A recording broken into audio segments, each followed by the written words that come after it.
પુણાની સંસ્કારધામ સોસાયટીના રહીશો કોમર્શિયલ બાંધકામના કારણે વિરોધ કરી અને અનેક રજૂઆતો કર્યા બાદ પણ કોઈ પણ નિરાકરણ ન આવતા આજે ધરણા પર ઉતર્યા હતા।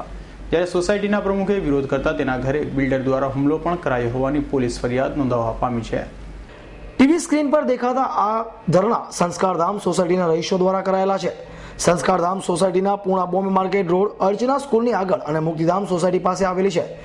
સંસ્કારધામ સોસાયટીના રહીશો દ્વારા સોસાયટીના જ નંબર 87 થી 90માં કોમર્શિયલ પ્રોજેક્ટ ક્રિએશન પ્લાઝામાં આવેલ અગાઉથી જ અનેક વિવાદો ચાલી રહ્યા છે, જેમાં રહીશો દ્વારા આક્ષેપો કરાયા છે કે આ પ્રોજેક્ટમાં કેટલાય ગેરકાનૂની કૃત્યો કરાયા છે। ખોટા એવિડન્સ પુરાવા ઉભા કરી ખોટી રીતે બાંધકામ કરી દેવાયું છે। આ બાંધકામમાં સોસાયટીના રોડ બાજુ દુકાનો બનાવી દેવામાં આવી, જેના કારણે રહીશોની હાલત કફોડી બની છે। સંસ્કારધામ સોસાયટીના ગેટ આગળ જ ટ્રાફિકની મોટી સમસ્યાના રસ્તાઓ પર કચરો ફેંકવામાં આવે છે। આ બાબતે સોસાયટીના રહીશો દ્વારા સુરત મહાનગરપાલિકા કમિશનરને પણ આવેદન આપી યોગ્ય કાર્યવાહી કરવાની માંગ કરી છે, પરંતુ બિલ્ડરોના ખોળામાં આલોડતા વરાછા ઝોનના અધિકારીઓ, મનપાના ઉચ્ચ અધિકારીઓ કોઈ કાર્યવાહી કરવામાં રસ દાખવતા નથી।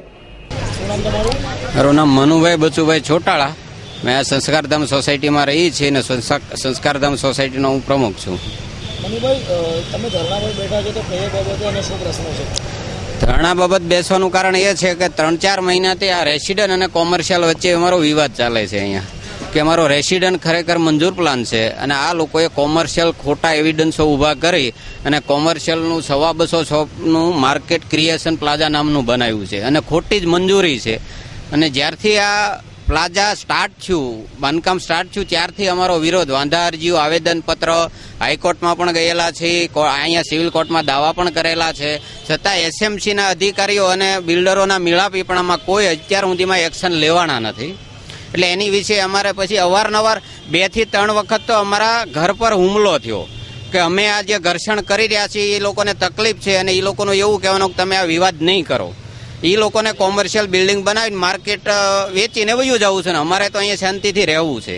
એટલે આ લોકો સાઇડ કરવા માટે અમારી ઉપર જાન ઉપરનું જોખમ કરી રહ્યા છે। 2 વખત બારીના કાચ તોડ્યા અને રાત્રે પથ્થર મારીને હુમલો કર્યો અમારા ઉપર અને 2 વખત એફઆઈઆર પણ ફડાવી, પણ પોલીસવાળાએ હજી એના વિશે કોઈ ધરપકડ નથી કરી કે એક્શન નથી લીધા।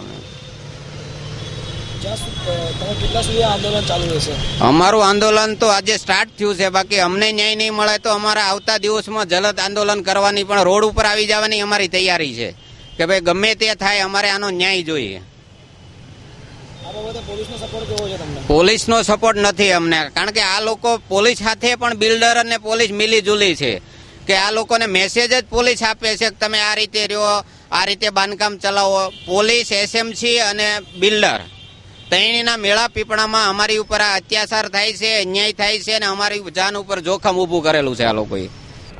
સોસાયટીના રહીશો દ્વારા ઝોનમાં અને મનપામાં અરજીઓ કરવામાં આવતા આ વાત છેક બિલ્ડરો સુધી પહોંચી ગઈ હતી, જેથી અહીં સીધો જ સવાલ ઉભો થાય છે કે આખરે બિલ્ડરોને આ અરજીની જાણ કઈ રીતે થઈ? ખરેખર અધિકારીઓની બિલ્ડરો સાથે આ મિલીભગત નથી તો શું છે? તેવા અનેક સવાલ અહીં ઉભા થવા પામ્યા છે।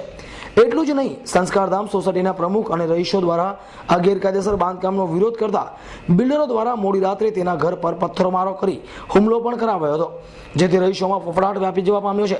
આ અંગે પ્રમુખે 3 દિવસ અગાઉ જ પુણા પોલીસ મથકમાં ફરિયાદ પણ નોંધાવી હતી।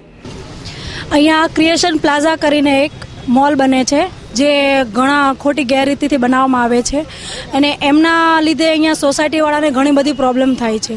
ટ્રાફિકની પ્રોબ્લેમ છે, એમની દિવાલો, એના શટરો, જેના લીધે સોસાયટીની પ્રાઇવેસી અને ઘણા બધા નિયમોનું પાલન થતું નથી અને ગેરરીતિથી એ મોલ બનાવ્યો છે। એસએમસીમાં અને ગવર્મેન્ટમાં ઘણી જગ્યાએ પોલીસોને એ લોકોએ ફરિયાદ કરેલી છે, પણ કોઈ પણ પ્રકારની એ લોકોની તરફથી કોઈ ધ્યાન અપાયું નથી। એના લીધે આ લોકો છેલ્લે ના છૂટકે આ રસ્તો અપનાવ્યો છે અને ધરણા પર બધા બેઠા છે। તમને શું લાગે છે, પોલીસમાં તમને કેવો સપોર્ટ છે કે એસએમસીના અધિકારીઓનો કેવો સપોર્ટ છે? એમનો સપોર્ટ છે નહીં જરા બી એમ।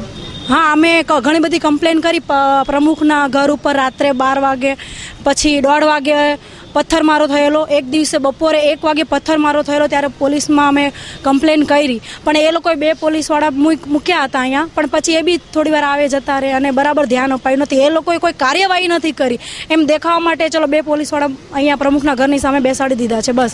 બીજી કોઈ પ્રકારની કોઈની પકડ કે ભાઈ ચલો કાર્યવાહી કરવી જોઈએ એ કરી નથી। મોલવાળા સામે જે એ લોકોએ પગલાં લેવા જોઈએ અગેન્સ્ટ, એ કર્યું નથી એ લોકોએ।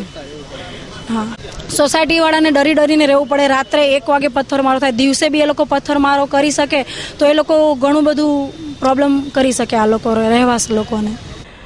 સોસાયટીમાં જાણે રાત્રે જ હુમલા નથી થતા. હવે તો ફાટીને ધુમાડે ગયેલા બિલ્ડરો ભર બપોરે પણ સોસાયટીમાં પથ્થરમારો કરાવે છે.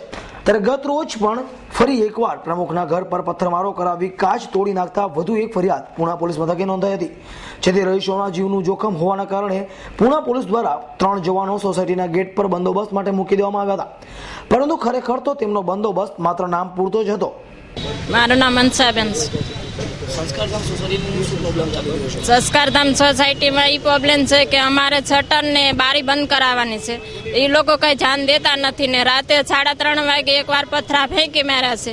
અમારા બાળકોના સૂતા હતા તો હવે અમારા બાળકોને અમારે બચાવવા કે નહીં કે અમે ના જઈને અમે જાહેરાત કરી પણ એ લોકો કઈ ધ્યાન દેતા નથી. અમે જાણ કરી પોલીસ સ્ટેશને બધોને પણ કોઈ પોલીસો નથી ધ્યાન દેતા એટલું બધું. પછી બારી હામી છે તે જેન તેન રમસન ગંદુ ના ફેંકે છે તો અમારે તો બધું સવાસ લેવાનો જ તે બીમાર અમારી પરજા પડે. રાતે બપોરે 1 વાગે 1:30 વાગે પથ્થરો પાછો ફેંકો, પાછા અમે પોલીસને બોલાવી તો પોલીસે કોઈને જાણ જ નથી દેતા. મનપાના અધિકારીઓ તથા બિલ્ડરો અને પોલીસની ભૂંડી ભૂમિકાના કારણે કંટાળી ગયેલા સોસાયટીના 100 થી વધુ રહીશો બપોરે 12 વાગ્યાથી ભૂખ હડતાલ પર ઉતર્યા છે. જોકે ખરેખર વરાછા ઝોનના અધિકારીઓ યોગ્ય કાર્યવાહી કરશે કે પછી બિલ્ડરોના ખોળામાં તાકડધીના કરશે તે તો જોવું જ રહ્યું. કેમેરામેન રવિ વેંદે સાથે ગૌતમ ધાંધળિયાનો રિપોર્ટ S9 ન્યૂઝ, સુરત.